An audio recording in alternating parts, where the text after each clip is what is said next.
Ça rongeait le milieu du maïs, ça empêche le maïs de grandir. C'est lui qui dévore d'abord avant que le maïs ne porte même les bébés. Depuis 2015, le Cameroun fait face à la résurgence et l'apparition des grands fléaux susceptibles de menacer sa sécurité alimentaire. Parmi eux figure la chenille légionnaire d'automne, CLA. J'étais ignorant, je ne maîtrisais pas ce que nous on appelait ça, que une cheminée a été bouffée, la cornée du maïs. Donc on ne savait pas ce qu'il était.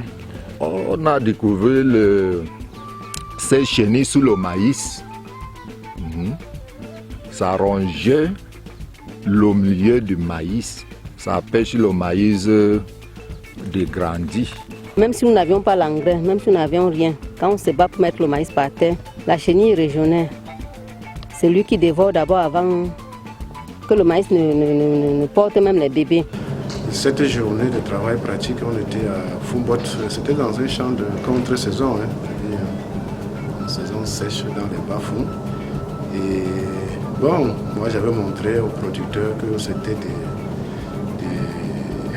des chenilles qui attaquaient le maïs, mais bon, je n'avais aucune imagination que ça pouvait être quelque chose. Mais moi j'étais étonné parce que cette chenille-là, on la voyait sur les feuilles de maïs, alors que généralement les chenilles qui s'attaquent au maïs, c'est-à-dire les forêts de tige, entrent dans la tige.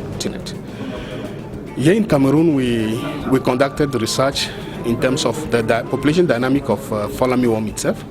We got 8 species of parasitoid. These are insects that lay the egg inside either the larva of Folami worm or in the egg.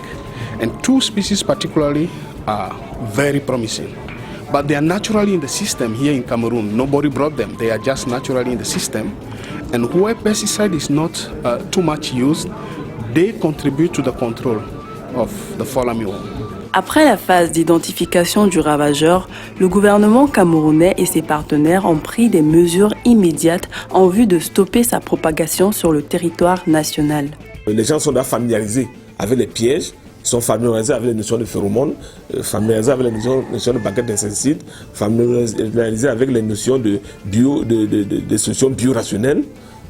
Et il y a un accompagnement du ministère de l'Agriculture pour que, même quand ce n'est pas les solutions purement biologiques et biorationnelles, même si c'est l'utilisation des produits chimiques, qu'il y ait une utilisation raisonnée de ces produits chimiques pour qu'on ne mette que la quantité qu'il faut. Et les seuils que le réseau va permettre de trouver vont aider pas seulement pour l'agriculture biologique, mais aussi pour l'agriculture conventionnelle classique.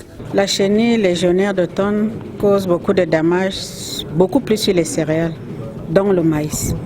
Et vous savez que le maïs est un produit extrêmement important pour l'alimentation humaine, pour l'alimentation animale et même pour d'autres buts, notamment les boissons et autres. Depuis que cette pandémie est apparue en 2015 au Cameroun, nous n'avons pas baissé les bras, nous avons tendu la main à nos partenaires et un programme a été mis en place pour lutter contre cette pandémie et qui a donné de très bons résultats, notamment la lutte biologique, parce qu'on préfère que ce soit une lutte qui préserve les écosystèmes et même les consommateurs que nous sommes. Alors, vous me demandiez pourquoi le Cameroun? D'abord par son rôle leader comme grenier de la sécurité alimentaire en Afrique centrale, par la qualité de sa recherche, par les aspects stratégiques des plantes qui sont attaquées par la chenille légionnaire. Vous savez que la chenille légionnaire, monsieur le directeur le dira mieux que moi puisqu'il est spécialiste, s'attaque plus aux céréales, notamment le maïs. Le gouvernement a mis une priorité sur un certain nombre de denrées stratégiques, parmi lesquelles le maïs. Donc il y a un tas de raisons. On ajoutera parmi ces raisons la qualité de coopération entre le Cameroun et la FAO. Depuis 3 ans déjà, Africa IPM aux côtés de Minade a déjà eu à collaborer dans de nombreux projets, à savoir le plus grand, c'est la réhabilitation du réseau de surveillance avec déjà des technologies qui ont été mises en place dans un cadre de phase pilote.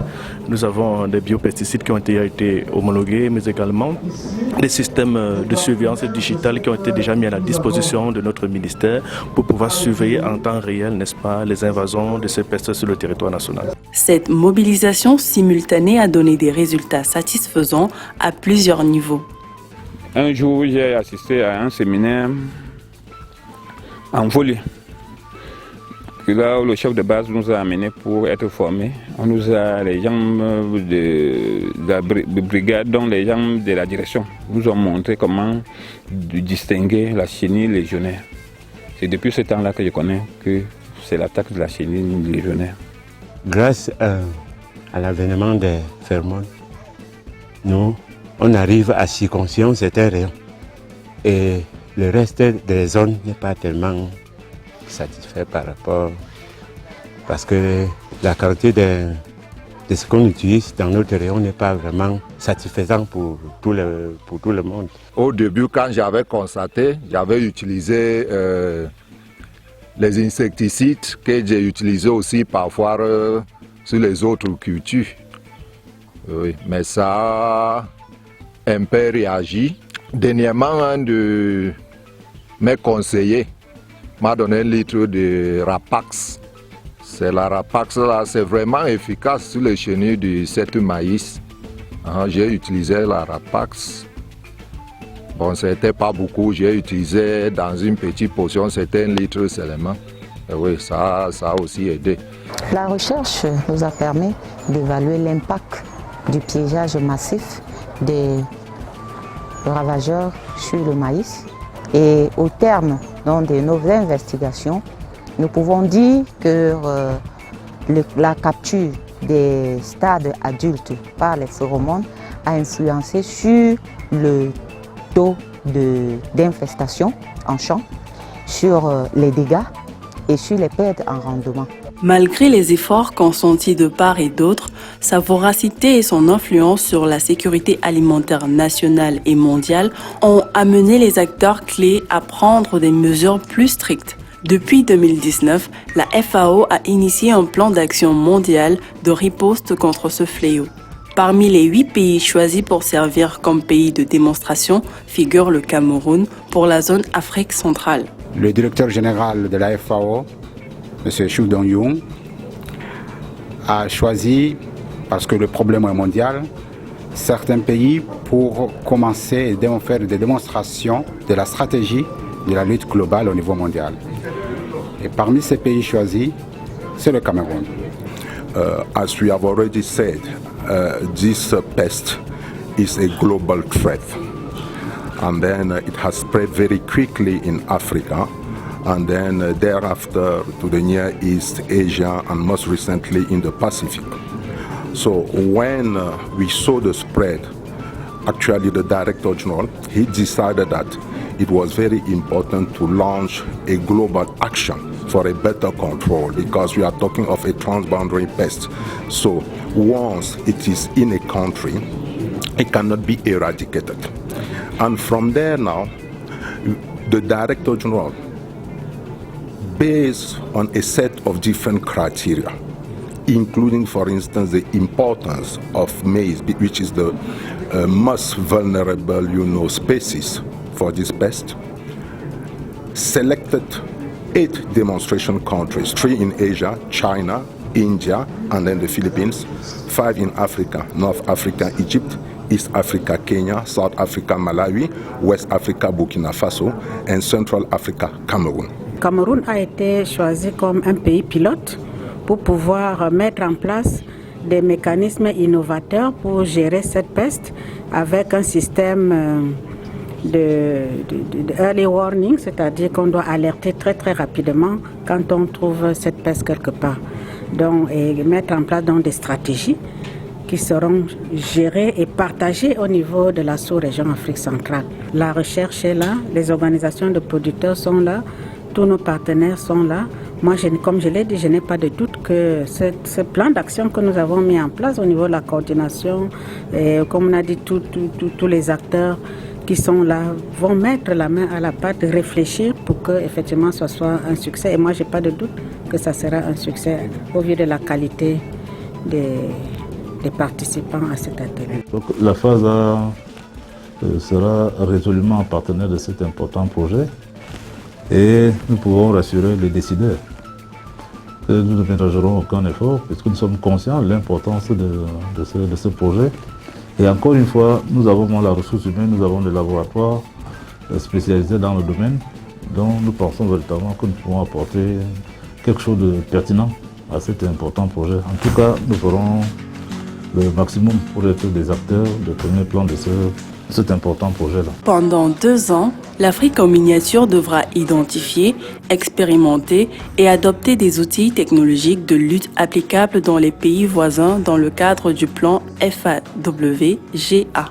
Pour y parvenir, elle devra impliquer tous les acteurs nationaux des secteurs publics, privés, de la société civile, la recherche et les producteurs principaux bénéficiaires. D'où la tenue de la première réunion de la Task Force nationale à Yaoundé le 5 février 2021 en présence du ministre délégué auprès du ministre camerounais en charge de l'agriculture, du directeur adjoint chargé de la production de la FAO venu de Rome et du représentant résident de la FAO pour l'Afrique centrale. Il s'agit entre autres d'évaluer techniquement de nouvelles options de lutte intégrées et démontrer leur efficacité à grande échelle, élaborer les outils de communication, identifier les parties prenantes clés dans le secteur privé, fournisseurs de la technologie, les universités et les producteurs, renforcer les capacités et sensibiliser les producteurs. Comparer les produits, faire une forme de validation de plusieurs produits, incluant les produits chimiques,